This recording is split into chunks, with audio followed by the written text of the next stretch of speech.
أما بعد فقد قال الله تبارك وتعالى في القرآن المجيد والفرقان الحميد فأعوذ بالله من الشيطان الرجيم بسم الله الرحمن الرحيم ذلك الكتاب لا ريب فيه هدى للمتقين وقال تبارك وتعالى إنا أنزلناه في ليلة مباركة صدق الله العظيم سبحان ربك رب العزة عما يصفون وسلام على المرسلين والحمد لله رب العالمين اللهم صل على سيدنا محمد وعلى آل سيدنا محمد وبارك وسلم. عزیزان گرامی قدر، واجب الاحترام بزرگوں اور میرے دینی اور ایمانی بھائیوں، السلام علیکم ورحمۃ اللہ وبرکاتہ. میرے عزیزوں اور بزرگوں، ایمان کے جو 6 بنیادی اجزاء ہیں، یعنی بنیادی طور پر جن 6 چیزوں پر ایمان لانا ضروری ہے، ان میں سے ایک جز یہ ہے کہ اللہ کی کتابوں پر ایمان لانا، یعنی اللہ تبارک و تعالیٰ کی جتنی بھی الہامی کتابیں ہیں، آسمانی کتابیں ہیں، ان کتابوں پر ایمان رکھنا. بس چنانچہ اللہ سبحانہ و تعالیٰ نے جتنی بھی کتابیں نازل فرمائی، ان کتابوں میں قرآن مجید سب سے آخری کتاب ہے، اور اس روح زمین پر ان تمام کتابوں میں قرآن مجید ابھی وہ کتاب ہے کہ جو اپنی اس حالت پر ہی ابھی موجود ہے جس حالت میں اللہ نے اسے نازل فرمایا. اور دوسری کتابوں کے اندر تحریفیں ہو گئی، ان کے ماننے والوں نے ان کے اندر بہت ساری چیزوں میں رد و بدل کر دیا، لیکن قرآن مجید محفوظ ہے.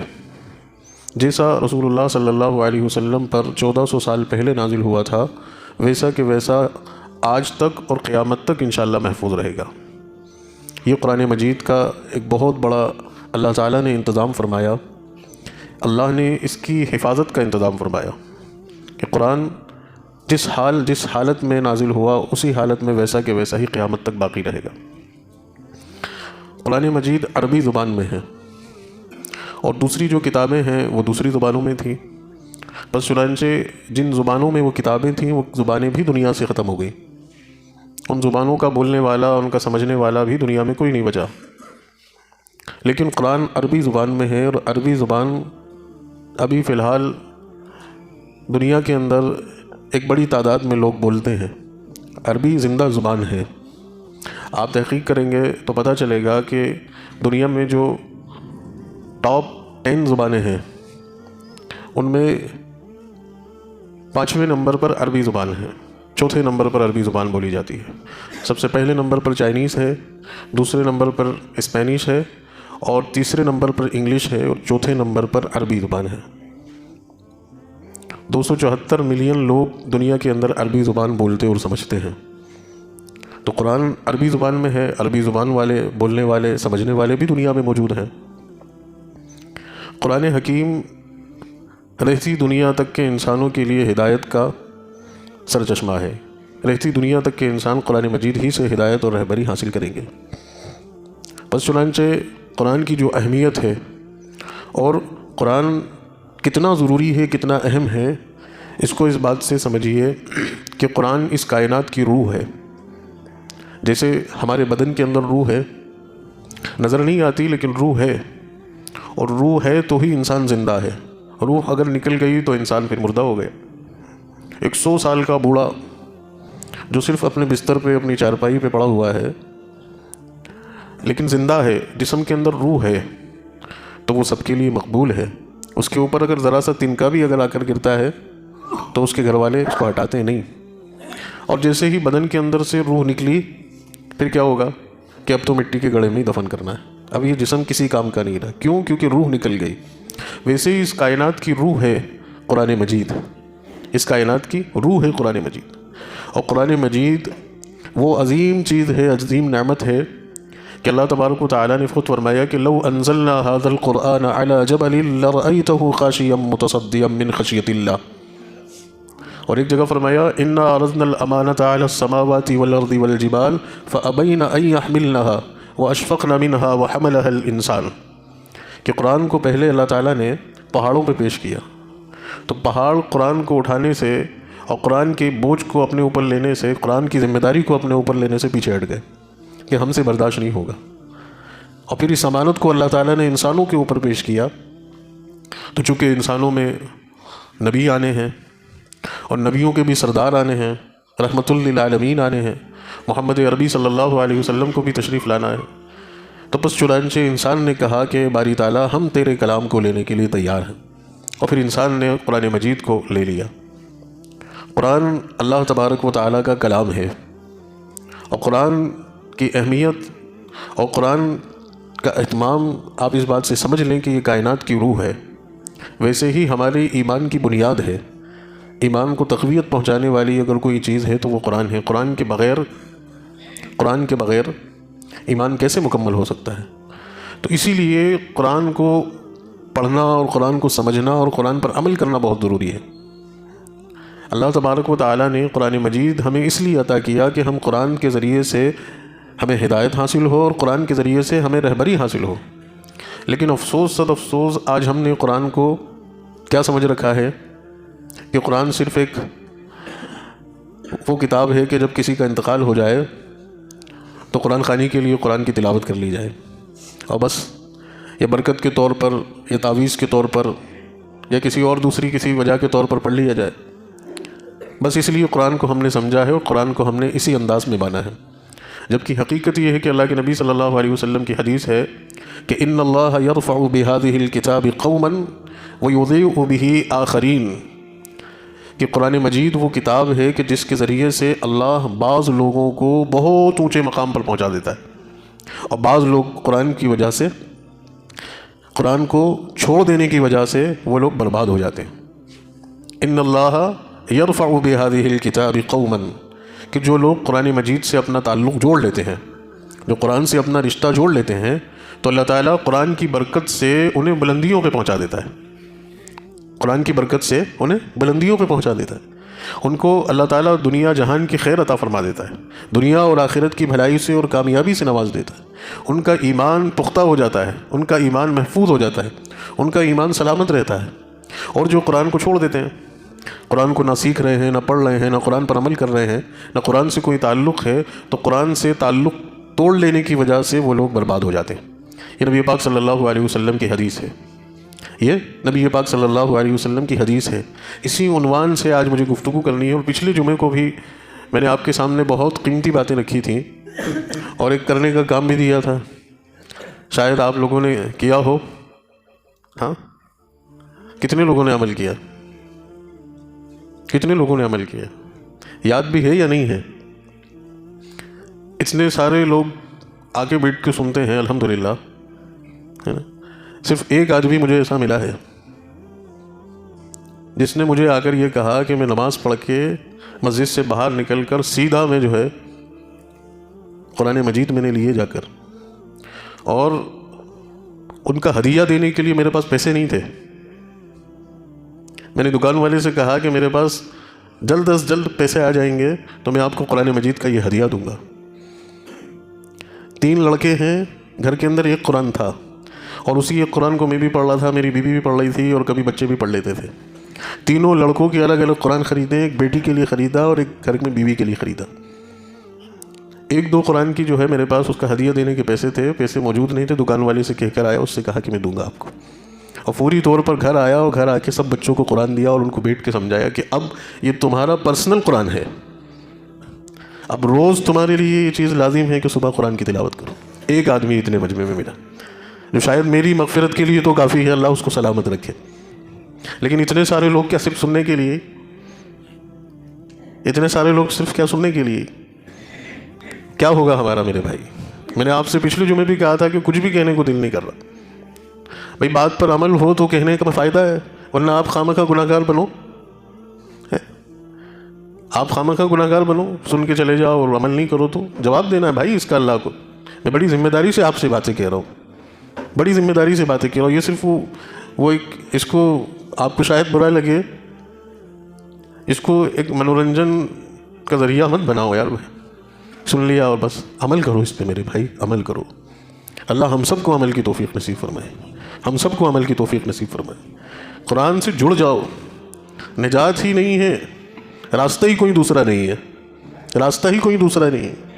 اور اگر شک و شبہات کہیں پیدا ہو رہے ہیں تو خود قرآن سے آ کر پوچھو، جس کو اللہ خود کہہ رہا ہے ذالک الکتاب لا ریب فیہ، اور پھر آگے فرما دیتا ہے ھدی للمتقین، یہ ایسی کتاب ہے جس میں شک و شبے کی کوئی گنجائش نہیں، اور خدا کی قسم اس قرآن کو جو جس نیت سے پڑھے گا اللہ اس میں کامیابی دیں گے۔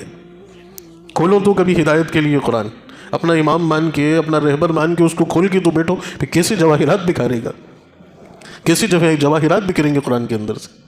قرآن کو سننے کا شوق ہونا چاہیے بھائی، ایک قرآن کو پڑھنا، قرآن پر عمل کرنا، اور ایک قرآن کی تلاوت کو سننا بھی، یہ بھی بہت بڑی ثواب کی چیز ہے۔ خود نبی پاک صلی اللہ علیہ وسلم کے متعلق آتا ہے کہ آپ صحابہ کرام سے فرماتے تھے، غالباً حضرت عبداللہ ابن عباس رضی اللہ تعالیٰ عنہ سے خود اللہ کے رسول کہتے تھے کہ ابن عباس تم قرآن پڑھو، مجھے سننا ہے۔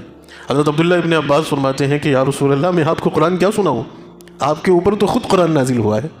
تو اللہ کے نبی صلی اللہ علیہ وسلم نے فرمایا کہ نہیں، میرا دل چاہتا ہے کہ میں قرآن سنوں، مجھے تم قرآن سناؤ۔ جیسا قرآن کو پڑھنا ثواب ہے ویسا قرآن کو سننا بھی ثواب ہے۔ کتنے لوگوں نے سنا، سینکڑوں بیہودہ فضول چیزیں سن لی ہوگی، لیکن کسی نے سنا قرآن؟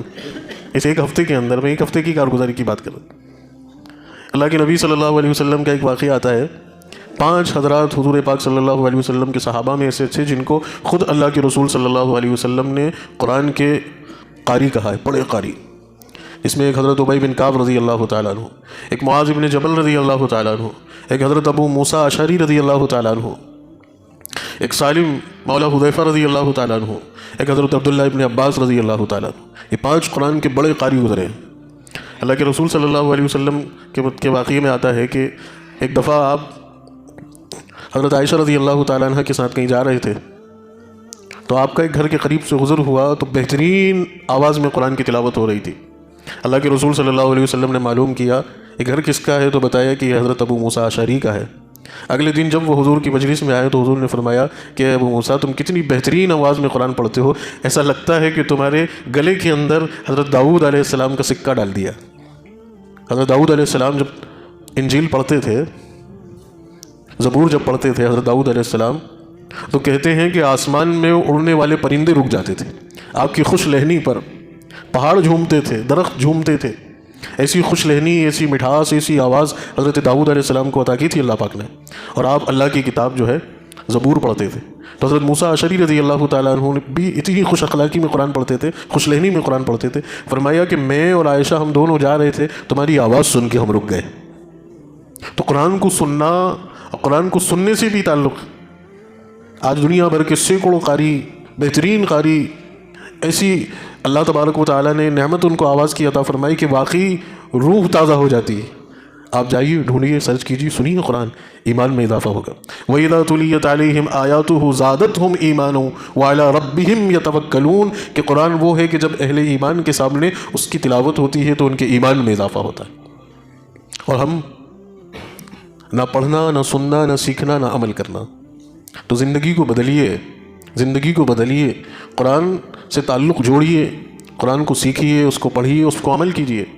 کہتے ہیں کہ قرآن کے 3 حق ہیں ہمارے اوپر، ایک تو قرآن پر ایمان، دوسرا قرآن پر عمل ہے نا، قرآن پر ایمان۔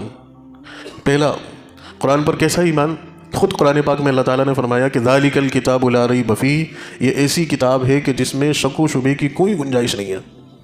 اور اس ایمان کے تعلق سے چند باتیں سن لیجئے کہ کبھی ذہن ڈگمگائے نہیں، ذہن کے اندر کوئی فطور نہیں آئے، کسی بیہودہ کی کوئی بات سن کر کوئی شک و شبے کی گنجائش نہیں پڑے۔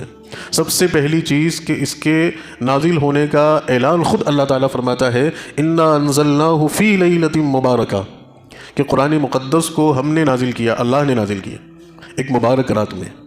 دوسری جگہ فرمایا انا انزلناہ فی لیلۃ القدر، کہ لیلۃ القدر میں قرآن نازل ہوا ہے، لیلۃ القدر میں قرآن نازل ہوا ہے۔ اور اس کو نازل کس نے کیا ہے؟ اللہ تبارک و تعالیٰ نے۔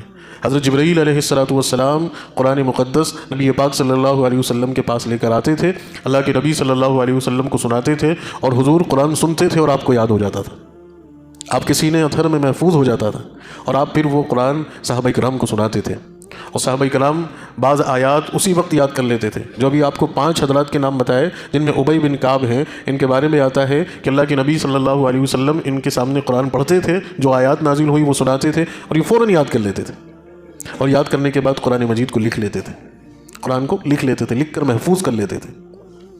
تو رسول اللہ صلی اللہ علیہ وسلم کو حضرت جبرائیل علیہ السلام نے پہنچایا، اللہ کے نبی صلی اللہ علیہ وسلم نے صحابہ کرام کو سنایا، صحابہ کرام نے یاد کر لیا اور اس کو تحریری شکل میں محفوظ کر لیا. اس طرح سے یہ قرآن اس دنیا میں آیا اور لوگوں تک آیا. نازل کرنے والا اللہ ہے، محمد رسول اللہ کے اوپر اتارا، اور فرمایا کہ اگر کسی کو شک ہو اور کوئی یہ سمجھے کہ یہ اللہ کا کلام کیسے ہو سکتا ہے، یا جیسا اس دور میں جب قرآن نازل ہو رہا تھا تب بھی بہت سارے لوگوں نے یہ اعتراض کیا اور انہوں نے کہا کہ بھائی ہم تو نہیں مانتے کہ یہ اللہ کا کلام ہے، یہ تو خود محمد بن عبداللہ صلی اللہ علیہ وسلم یہ خود بنا بنا کر لاتے ہیں اور لوگوں کے سامنے پیش کرتے ہیں. تو ان کے اس اعتراض کا جواب قرآن نے دیا کہ اگر تمہیں اس میں شک ہو کہ یہ اللہ کا کلام نہیں ہے، ان کنتم فی ریب مما نزلنا علی عبدنا فأتوا بسورۃ من مثلہ وادعوا شہداءکم من دون اللہ ان کنتم صادقین، کہ اگر تمہیں اس میں شک ہو کہ یہ اللہ کا کلام نہیں ہے تو تم اس کے جیسی کوئی ایک صورت بنا کے دکھا دو. اگر تمہیں یہ لگتا ہے کہ یہ کسی انسان کا ہی کلام ہے تو اس کے جیسی ایک صورت بنا کے دکھا دو، اور اس میں تم سارے ان لوگوں کو شریک کر لو کہ جن کو تم شریک کرنا چاہو اگر تم سچے ہو. تو یہ چیلنج بھی قرآن نے دیا ہے کہ اگر کسی کو یقین نہیں ہو رہا ہو تو وہ اس فصاحت اور اس بلاغت کا ایسا کلام پیش کر کے دکھائے. چنانچہ بہت سارے لوگ اس وقت جو ہے عرب میں عربی زبان جاننے والے بڑے بڑے شعراء اور بڑے بڑے ادباء کلام عرب پر جن کو دسترس تھی، وہ لوگ حیران ہو گئے. وہ جب قرآن سنتے تھے تو وہ دانتوں تلے انگلی چبا لیتے تھے اور یہ یقین کر لیتے تھے کہ یہ کسی انسان کا کلام نہیں ہے بلکہ یہ خالق کائنات کا کلام ہے. ایسا لامثال اور ایسی فصاحت اور ایسی بلاغت رکھنے والا ایسا عظیم و شان کلام.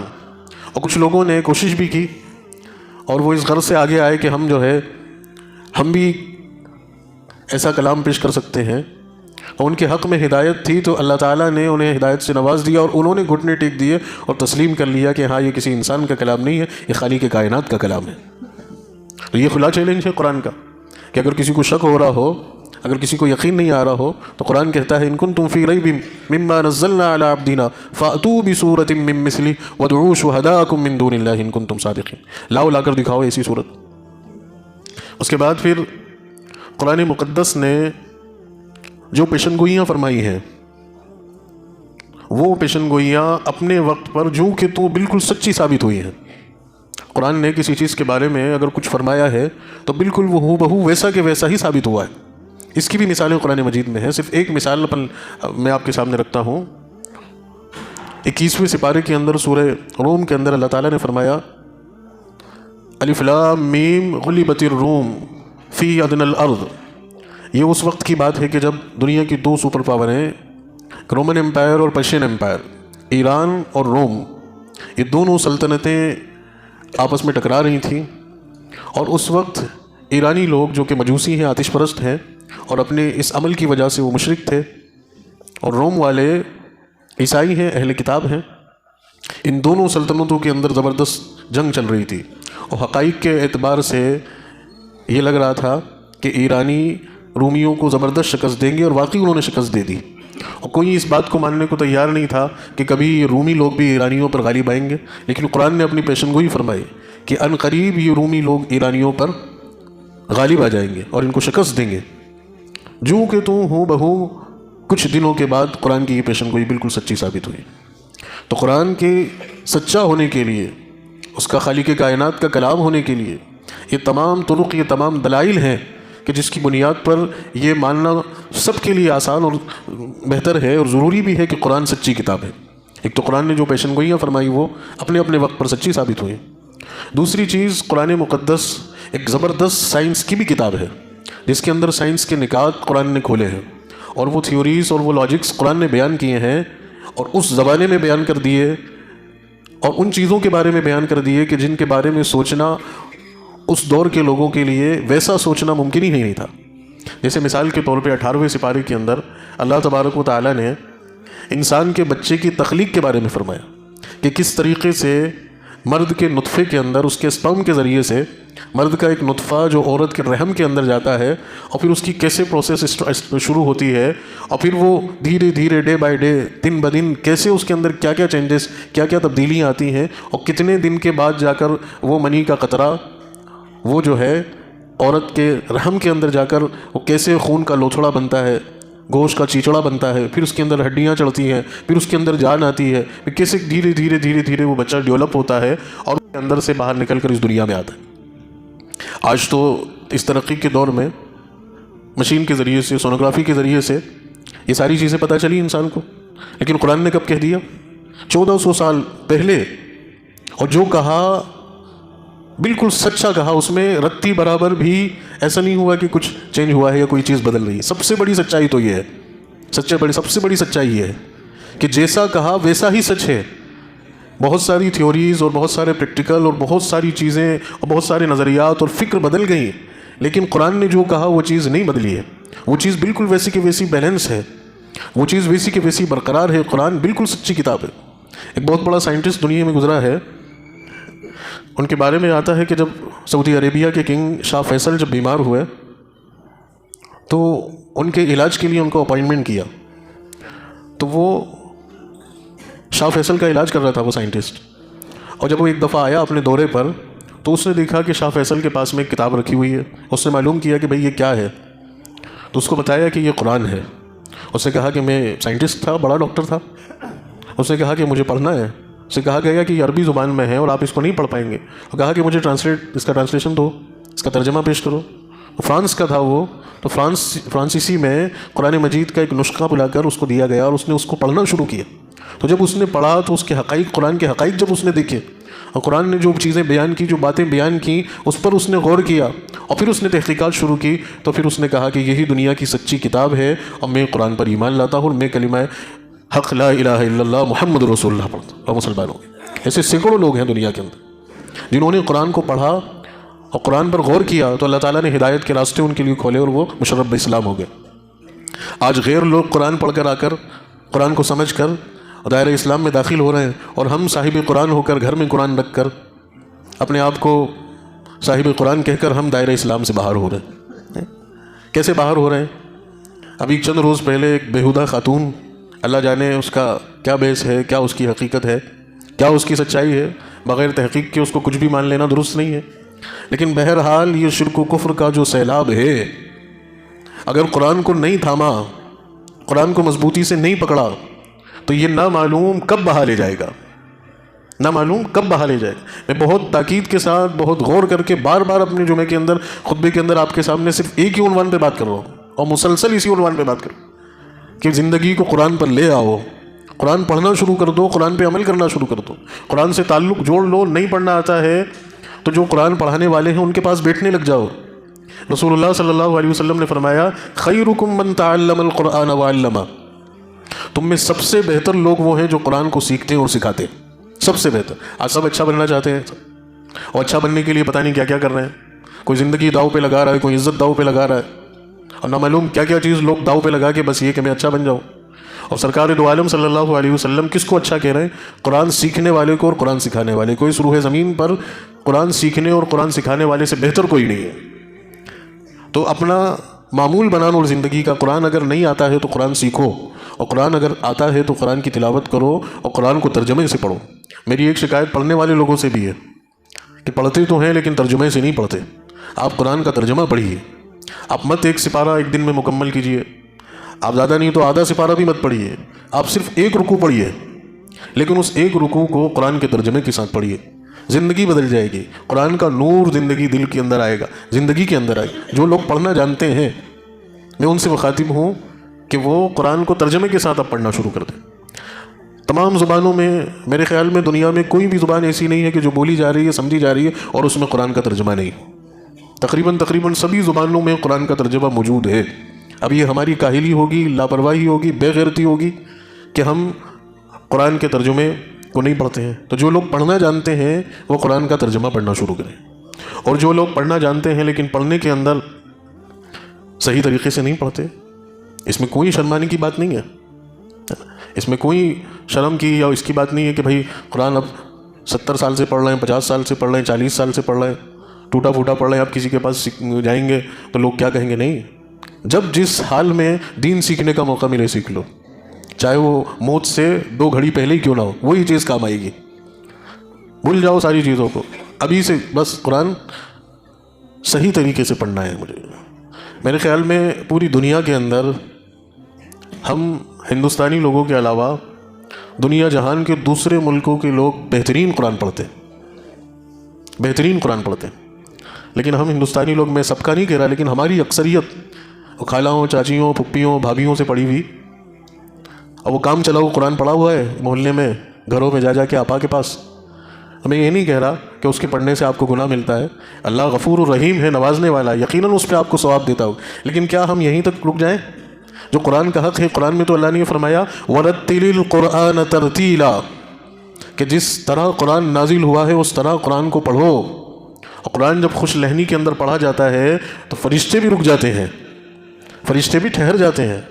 تو بہترین آواز میں، چلیے آواز تو اللہ کی ایک نعمت ہے، کسی کو اللہ نے خوب اچھی دی ہے، کسی کو نہیں دی ہے، لیکن الفاظ کی ادائیگی اور الفاظ کو صحیح طور پہ ادا کرنے کا شعور تو ہم سب کے پاس ہے، وہ چیز تو ہمیں کوشش کرنی چاہیے۔ تو جو پڑھنا جانتے ہیں، صحیح طریقے سے نہیں پڑھنا جانتے، وہ قرآن کو بیٹھے اور قرآن کو صحیح طریقے سے پڑھنا سیکھیں۔ اب تیسرے نمبر پر وہ لوگ آ گئے کہ جو پڑھنا ہی نہیں جانتے، جو پڑھنا ہی نہیں جانتے، ان کے لیے تو یہ ایمرجنسی ہے میرے بھائی، یہ ایمرجنسی ہے۔ جیسے آپ ابھی کورونا کے زمانے میں بغیر ماسک کے باہر نہیں نکل رہے تھے، اور زمانے بھر کا ڈر ستائے جا رہا تھا کہ ذرا سے افیکٹڈ ہو گئے تو مر جائیں گے، تو بغیر قرآن کے زندگی موت ہی ہے، بغیر قرآن کی زندگی موت ہے۔ اور کیسی فکر تھی، کیسا اہتمام تھا، اور کیسا آئسولیشن تھا۔ تو ویسی ایمرجنسی ہے، قرآن جب تک نہیں یاد ہو رہا ہے، نہیں پڑھنا سیکھ پا رہے ہیں، بیدار ہو جاؤ اور اپنی زندگی کے اہم مشغلوں میں، اپنی زندگی کے اہم کاموں میں ایک کام یہ بنا لو کہ ہمیں قرآن سیکھنا ہے، بس ہمیں قرآن سیکھنا ہے۔ ایک دھن سوار کر لو کہ ہمیں قرآن سیکھنا ہے، اور الحمدللہ آپ ایسے ویرانے جنگل میں نہیں رہ رہے، آپ وہ اماں ہاجرہ اور حضرت اسماعیل کی طرح کسی ویرانے میں نہیں رہ رہے کہ آپ کو کوئی نہیں ملے گا، آپ کو دسیوں لوگ مل جائیں گے، دسیوں لوگ مل جائیں گے قرآن سکھانے والے۔ آپ ذرا تھوڑا سا کوشش تو کرو۔ اور میں بہت تاکید کے ساتھ، دل کی گہرائی کے ساتھ ایک بات اور آپ کے سامنے عرض کروں گا کہ قرآن کے جو درس ہوتے ہیں، قرآن کے درس میں بیٹھو، ایک قرآن ہمارا پڑھ لینا، ایک ہمارا ترجمہ پڑھ لینا، اور ایک اس شخص کے درس قرآن میں شرکت کر جانا کہ جسے قرآن کے علوم حاصل ہیں، جو قرآن کی تفسیر جانتا ہے اور جو قرآن کی تفسیر کرتا ہے۔ تو ایسے قرآن کے درس میں، قرآن کی تفسیروں میں جا کر بیٹھو۔ اب آپ تلاش کرو کہ آپ کے دیواس میں کہاں کہاں ہو رہی ہے تفسیر، مجھے اگلے ہی جمعے کو آ کے بتانا۔ دیکھو، ایک مینارہ مسجد میں جمعہ کے دن عشاء کے بعد ہو رہی، بس 2 ہی مسجدوں میں، اور 2 مسجدوں میں سے بھی کون سی مسجدوں میں ہم جا رہے ہیں؟ ولیمے کی اور کھانے کی دعوت کھانے کہاں چلے جاتے ہیں؟ آرگس گارڈن ہے، اپنے پاس سواری نہیں ہے، اپنے پاس گاڑی نہیں ہے تو کسی کی مانگ کے لے کے چلے گئے، آٹو وغیرہ کرائے پہ کر کے چلے گئے، نہیں آج تو کھانا کھانے جانا ہے، نہیں جائیں گے۔ ارے بھائی کیوں؟ اس لیے نہیں کہ گھر میں کھانے کی چیز نہیں ہے، میں اس نیت پہ شک نہیں کر رہا، اس لیے کہ تعلقات ہیں بھائی، تعلقات کو نبھانا بھی تو ضروری ہے، اور دعوت کو قبول کرنا اور دعوت میں جانا تو رسول اللہ کی سنت ہے صلی اللہ علیہ وسلم۔ معاشرے میں رہ رہے ہیں، تعلقات بھی تو نبھانا ہے۔ اور کھانا کھانے کے اور کسی ہمارے جیسے انسان کے تعلقات اتنے عزیز ہیں، اور اللہ سبحانہ و تعالیٰ سے تعلق قرآن جو جوڑے گا اس کی فکر۔ تو قرآن کے درس جہاں ہو رہے ہیں وہاں جا کے شرکت کرو، وہاں قرآن کے درسوں میں جا کر بیٹھو، اور کوشش کرو جو علماء ہیں ان کی قدر کرو۔ آج ہر آدمی عالم بن کے گھوم رہا ہے، ہر آدمی عالم بن کے گھوم رہا ہے، اس کو ضرورت ہی نہیں قرآن نہ سیکھنے کی نہ سمجھنے کی۔ علماء کی قدر کرو، علماء سے کہو کہ بھئی آپ قرآن جانتے ہیں، آپ قرآن کی لغت کو جانتے ہیں، ہم آپ سے گزارش درخواست کر رہے ہیں، ہماری آخرت بن جائے، ہمارا ایمان بن جائے، آپ قرآن کا درس شروع کرو، قرآن کا درس شروع کرو، اور قرآن کے درس شروع کرواؤ، اور قرآن کے دروس کے اندر جا کے بیٹھو، اس کی معاونت کرو۔ مجھے پتا ہے قرآن کے درس شروع کرنے میں کن کن چیزوں کی بیسک طور پہ ضرورت پڑتی ہے۔ آپ ایک ذرا سا ذریعہ بن جائیں گے نا، اللہ آپ کی نسلوں کو سنوار دے گا۔ بھائی یہ قرآن ہے، یہ قرآن ہے، جو اس کے لیے کھڑا ہو گیا اللہ اس کو بام فلک تک پہنچا دے گا۔ اور جس نے اس کی فکر نہیں کی، میں خود پھر لوٹ کر رسول اللہ صلی اللہ علیہ وسلم کی حدیث پر آ رہا ہوں کہ ان اللہ یرفع بہذہ الکتاب قوما ویضیع بہ آخرین، کہ بعض لوگ وہ ہیں جن کو قرآن کی وجہ سے اللہ بلندیوں پہ پہنچا دے گا، اور بعض لوگ وہ ہیں کہ جو ضائع ہو جائیں گے، برباد ہو جائیں گے۔ تو وہ کامیاب ہونے والے لوگ وہی ہیں جو قرآن سے جڑ گئے، اور برباد ہونے والے لوگ وہ ہیں جو قرآن سے دور ہو گئے۔ تو کریں گے یہ کام، جو پڑھنا جانتے ہیں اچھے سے وہ تفسیر ترجمے سے پڑھو، جو جن کا درست نہیں ہے وہ درست کرو، جو نہیں جانتے وہ سیکھنا شروع کرو، قرآن کے درس میں قرآن کی تفسیر میں شرکت کرو۔ اللہ تعالی ہم سب کو عمل کی توفیق نصیب فرمائے۔